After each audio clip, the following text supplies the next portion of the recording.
Con nosotros el colega Andiolo Ceballos, quien por aquellas épocas, septiembre de 1992, era reportero de Frecuencia Latina y le tocó pues justamente, ante un seguimiento periodístico también, anunciar la captura del siglo, la captura de Abimael Guzmán. Andiolo, bienvenido a nuestro programa, muy buenos días. Muchas gracias por esta invitación y dispuesto a absorber cualquiera de las consultas que naturalmente me vas a plantear. Qué recuerdos, ¿no? Horas difíciles. Yo en unos minutos más vamos a mostrar las imágenes justo cuando estás anunciando la captura, estás haciendo el preámbulo de la información, pero nos gustaría que tú mismo nos relates esas horas en septiembre del 92 cuando se sucede la captura del siglo. Cuéntanos. Claro, quisiera retroceder un poquito de repente para ubicarnos en el tema, ¿no es cierto? Okay. Tú sabes que Sendero Luminoso, el terrorismo en el Perú, ha hecho mucho daño en el país, ha afectado a muchas familias, ha afectado al Estado, ¿no es cierto? Entonces vivíamos una situación complicada, todos los días teníamos apagones, nos volaban torres de alta tensión, mataban policías. Después teníamos, pues, y nosotros hemos sido testigos, por ejemplo, en el Canal 2, porque nos volaron el canal. Claro, por supuesto. Destrozaron totalmente el canal, pero igual, ¿no es cierto? La fortaleza, la inquietud de la gente y el apoyo también, ¿no? En alianza estratégica de los otros medios que nos prestaron cámaras, nos prestaron editoras profesionales, ¿no es cierto? Y 70 días antes, ¿no? Claro. Esto fue en junio del 92 y Claro, en septiembre la captura. Exactamente, sí. Entonces nos volaron el canal, pero salimos al día siguiente, ¿no es cierto? A mediodía con un noticiero, pero en realidad pues, era una cosa dramática, pero nosotros mismos habíamos sufrido, ¿no es cierto?, lo que era pues Sendero Luminoso. El día del atentado de Frecuencia Latina, ¿dónde estabas? Mira, yo estaba trabajando en el canal, trabajé desde las 4, me tocaba de 4 a 12. Ya, a 12 de la medianoche. Claro, entonces, pero el chofer estuvo trabajando ese día de 8 de la mañana hasta las 12, pero como estaba un poco cansado y el director era pues un poco Ricardo Müller. flexible, Ricardo Müller le dice, señor Müller, quiero irme a mi casa, ya estoy trabajando desde la mañana, ya le dije, vete. Y se va, pero yo me quedo todavía viendo televisión, ¿no? Me ve pasar una vez Ricardo y me dice, ¿qué haces? Me dice, ¿por qué no te vas? No, le digo, trabajo hasta las 12. Bueno. ¿Y qué hora era? Era creo que 10:30 más o menos. Entonces he regresado al sitio donde estaba viendo televisión, seguí viendo, y plan de 11 más o menos, 11 no me acuerdo la hora, pero me vuelve a ver Ricardo Müller. Me dice, oye, no quiero verte, lárgate. ¿No es cierto? Y con términos mucho más duros. Muy que propios de él. Claro, entonces él me dice, lárgate, no quiero verte. Y faltaban, creo, 15 minutos, algo así. Para ¿no? quienes nos estén escuchando y no sean periodistas, ese es un poco el lenguaje habitual que en las salas de redacción se vive en el periodismo. Claro, ¿no? claro. Entonces, cuando me dijo ya con palabras soeces, todo, porque él era así, nosotros Sí, claro entendíamos, que sí, ¿no es claro cierto? que sí. Entonces me voy. Yo vivía en Santa Cruz Miraflores, 10 minutos. Llegué a mi casa y escucho el bombazo. Yo dije, ¿es el cuartel San Martín o es el canal? Porque ya nos habían amenazado en muchas ocasiones, ¿no es cierto? Entonces, llego a mi casa, prendo el televisor y la pantalla estaba en azul. Dije, no, volaron el canal 2. Regresé al canal y encontré, pues, en escombros todo, ¿no? Y los heridos, los autos destrozados en la puerta. Y Alejandro adentro. Pérez era amigo tuyo. Muy amigo. Me refiero, para quienes nos estén viendo, Alejandro Pérez fue el periodista que perdió la vida. El único periodista que perdió la vida, porque los otros dos fueron vigilantes. Claro, ¿no? pero a su vez eran grandes amigos igual, ¿no es cierto? ¿Recuerdas una última conversación con él? Con Alejandro Pérez sí, porque esa tarde, porque con él éramos muy amigos, iba a su casa, nos reuníamos. Esa tarde me dice, oye, Chato, me dice, ¿quieres tomarte una chela? Y efectivamente fuimos a tomarnos una cerveza chiquita, una bodega cerca, pues siempre era así, ¿no es cierto? No era porque era alcohólico, sino que le gustaba, ¿no es cierto? Y de esa cerveza chiquita nos tomamos los dos y me dijo, ahora sí vete de tu comisión. ¿Y fue ese día? Ese día, claro, porque él era el productor. Fue la última conversación, joven. La última conversación con él, ¿sí? Una pena, ¿no? Pero eso era como parte de la familia. ¿Cómo se vivió? Regresas al canal y ya supongo que regresas para una jornada maratónica de ahí para reconstruir todo, porque empezaron a salir los enlaces en directo desde los escombros, ¿no? Claro, claro. En principio en la noche, pues naturalmente llegaron todos los canales, llegaron nuevos ministros, llegaron gente de otros medios para solidarizarse con el canal, ¿no es cierto? Pero al día siguiente, fue a las 12 del día, cuando nadie pensaba que íbamos a retornar, retornamos, pero con ayuda, ¿no es cierto? Tuvimos ayuda de profesionales de otros canales, con equipos de otros canales, porque nos destrozaron todo, nos destrozaron los vehículos, los equipos, no quedó nada.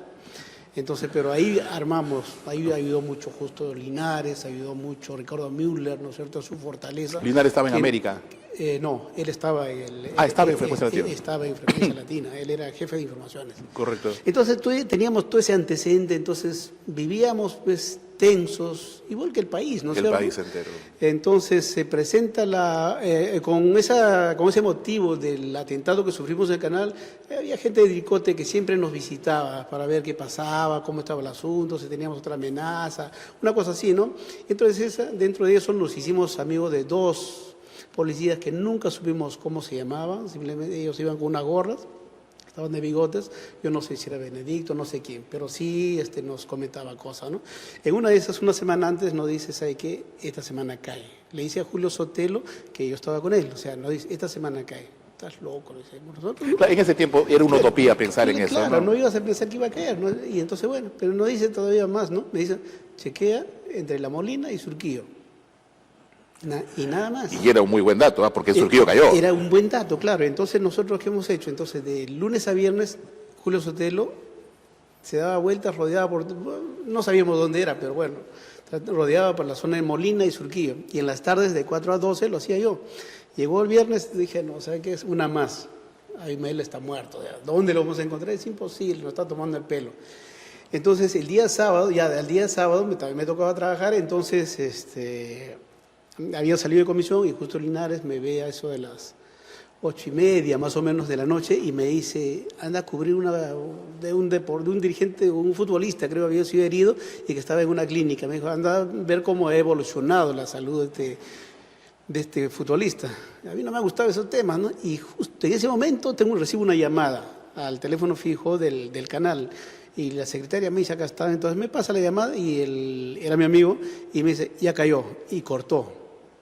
Y no sabía dónde había caído. Entonces claro. Dije, bueno, ¿qué es La Molina? ¿Dónde?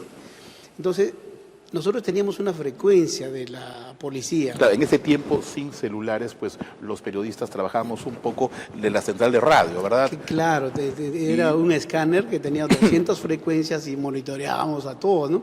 Pero curiosamente no salía absolutamente nada, todo era silencio.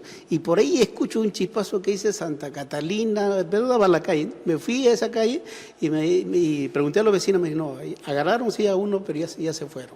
Pucha, otra vez a preguntar. Entonces ahí ya hablamos con Julio Sotelo. Julio Sotelo pues es un policía en potencia, porque hablaba exactamente como un policía, tenía la terminología, tenía el carácter, el temperamento y todo, ¿no? Entonces llama, no sé dónde, no sé si al Ministerio Interior, a la policía, se presentó, y le dan el dato. Le dan el dato. En Surquillo le dicen en la calle y boom, me voy. Ahí encuentro, no sé, que la policía tenía rodeada toda la zona. Ahora, tú eres el primer periodista que da el despacho. Claro, el primero y fui el que dio la primicia. Claro, o sea... Porque no había otro periodista ni después que ya se lo llevaban. Claro, ya una vez que se tienen las imágenes que están ahí, ya tú te puedes parar enfrente de la casa y ya eso ya es su historia muerta. Ya. Claro, o sea, quien da la primicia para el Perú y el mundo eres tú, ¿no? Claro, y entonces... Y el tema es que, por ejemplo, cuando todavía no tenía la confirmación, o sea, tenía el dato, que era en Surquillo, que era en La Calera, pero yo no tenía la confirmación, porque un periodista tiene que confirmar, claro. Tienes que ver... Y más de una noticia como esa. La certeza, claro, porque imagínate el desastre que podía haber armado yo si decía sí, y qué tal no era. Entonces Exacto. Tenía que cuidarme mucho de eso y eso también deberían hacer ahora los periodistas. Eso es lo que te iba a decir, eso sí podría pasar hoy. Claro, entonces no, tenía que tener la responsabilidad porque un día el canal, me hundía yo y era un desastre peor, ¿no? Entonces confirmé, me encontré con dos policías amigos, porque hacía muchos años periodismo policial, entonces ahí los conocía, entonces uno me dice así y el otro simplemente me mueve la cabeza. Entonces después de eso regreso a la radio, a la móvil para llamar al canal, porque antes no había celulares, claro, había una radio. Claro. Entonces ahí prendo el escáner que teníamos. Entonces ahí dice, esta noche, ¿cómo fue? Dice, esta noche festejamos, cayó el cachetón. Entonces ya esas tres cosas me confirmaban. Entonces recién llamo a Justo Linares y le digo, sí, confirmado, nada más. Y con eso Justo Linares ya arma todo el flash, el texto, toda la cosa, ¿no es cierto?, inicialmente para lanzar. Y calculando bien, ¿no? Que se terminara el noticiero de Panamericana para nosotros entrar y no tener pues nadie que nos robe el tema, ¿no? Porque el tema era nuestro, era único, sí. Era una noticia mundial, ¿no? Señor director, estamos sin retorno, pero si mientras vamos conversando pueden ir soltar las imágenes que tenemos en controles sobre justamente la presentación mientras continuamos nosotros con la entrevista. ¿Qué pasó después? Llegas a la sala de redacción. Claro, para añadirte, ¿no? Entonces, sí. Antes que yo llamara, por ejemplo, a Justo Linares, llamaba incluso a Barrios para yo confirmarle, porque ellos querían sacar el flash, ¿no es cierto? Porque era pues, una noticia que tiene como que tú tienes una tinca y no quisiera que nadie te la quite, ¿no es cierto?